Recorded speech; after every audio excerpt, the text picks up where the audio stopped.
What's up, YouTube? Welcome back. Today, we got a fixed blade, as you could tell from the title and from what we got here.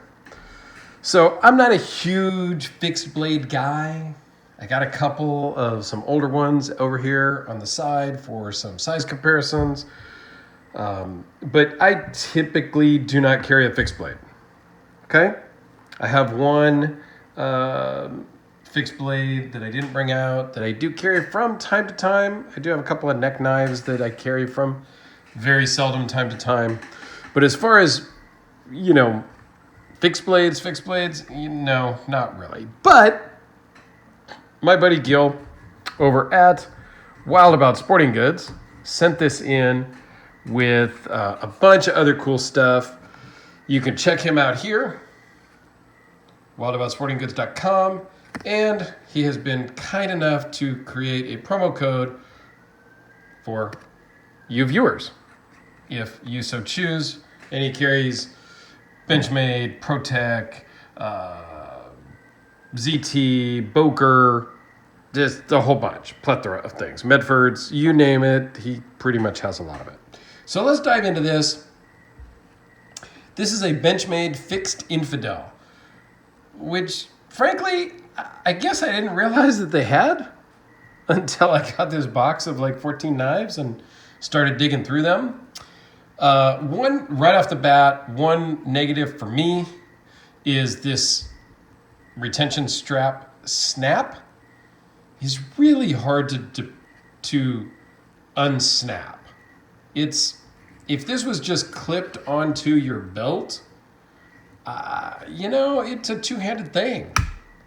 It's pretty, yes, we want good retention. It snaps on really simple, but coming off, I haven't learned the trick. Maybe that's it. That wasn't so bad. I guess if you're gonna come in under, it's a little tough. So, but anyway, and there is some retention. The knife does click into the sheath. So there is some retention there without the strap, but you would definitely want to use the strap. So let's dive into the specs. Overall length is 9 1/8, just a hair over 9 1/8. The blade from the edge of the aluminum scales, T6060, 1 aluminum, whatever it is, from the edge of the scale to the tip is 4.5 inches, which gives you a double cutting edge length of 4 1/4. So yes, this is a double-edged dagger, like legit double-edged dagger. Or what they used to call, back in the olden days, a dirk. I just had to throw that in there.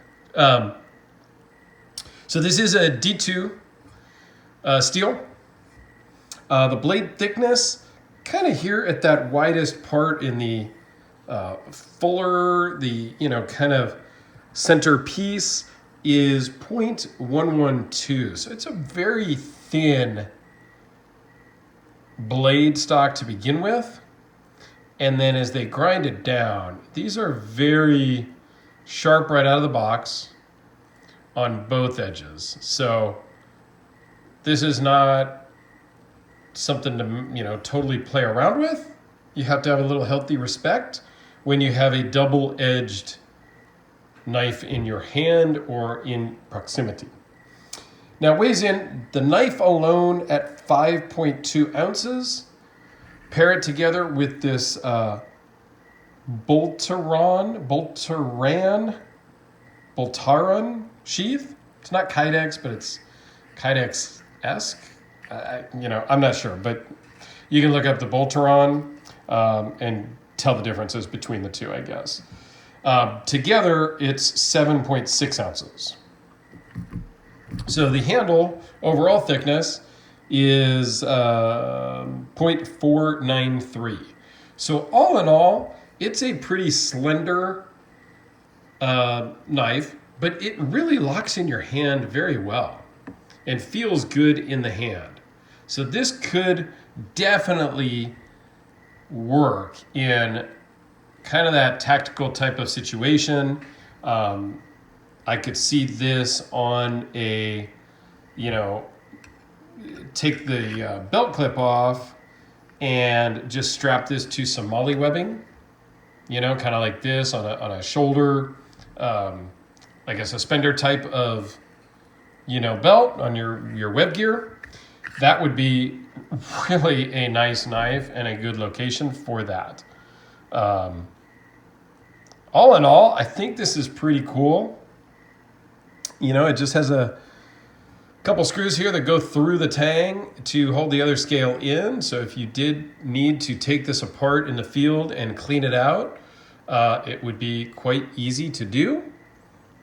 And, there's nothing to really be damaged. I mean, that's the beauty of a fixed blade, right? We all talk about the lockup on a folding knife, and this lock is stronger than that lock, and, yada, yada, yada. If you need solid lockup, get a fixed blade. And this is a really cool fixed blade to have. So here it is next to a Sharpie to kind of give you guys some size comparisons here real quick. And I do have a couple of fixed blades. I have an SE5. So we'll line that up kind of butt to butt. So much bigger, longer, thicker, you name it, it's bigger. This one also is much bigger. This is the Cold Steel Recon Tonto. Again, much bigger. But again, I don't have a lot of fixed blades. I could have probably pulled out a couple of neck knives, but I did not. So this is what you get to compare. Next to some full-size folding knives, for comparison's sake, the FIF 23. So here you go. And I honestly did not check this before the video. I just grabbed it off the table.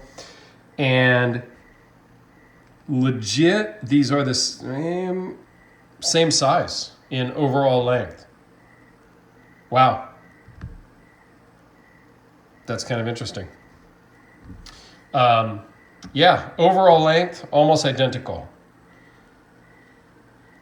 A little bit different, handle size and whatnot. Obviously, this is a much taller, thicker, blade and handle and whatnot.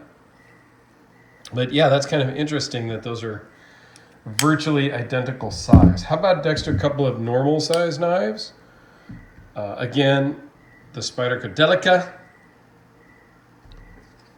And just real quick here, so we don't just ramble on all day, the Chris Reeve Large Sabenza 21. So I think this is a really cool knife. Do I have a need for a double-edged dagger of the fixed blade variety? No, I don't. I don't have a need for that. But then I got to ask myself, do I have a need for the Recon Tonto? No, I have less of a need for this than that Infidel, probably, truth be told. But is need really important? Do we need any of the knives that we have? I think not. And I've been thinking about a video just on that topic. To what extent? Where do we draw the line? What is extreme in our collecting? So stay tuned for that. That's probably coming up here over the weekend. I may film that over the weekend and release it early next week, I think. But all in all, thank you, Gil, for sending this over. I wished I had a regular Infidel. That's the out the front automatic. Double action, switch up, it fires out, switch down, it fires back in. There's also a mini Infidel, and it would have been cool to compare all those. I used to have some Infidels back in the day, a couple of years back, sold and traded them off. They had a cool anniversary edition one that was kind of neat, came with a challenge coin and everything. I had one of those too, but those are long gone, so we won't dwell on that. Anyway, let me know what you guys think about fixed blades. Who's carrying them? What are you carrying them for? Are you carrying them just daily in your normal daily life? Or only when you go out camping, fishing, hiking, outdoorsy? What do you got? What are you carrying in the fixed blade realm? And what do you think of them? So let's keep the discussions going. I greatly appreciate the comments and all of that other YouTube stuff. The likes, the comments, the subscriptions, all that stuff. Do all of that and have a great day. We'll see you guys on the next one. Thanks a lot.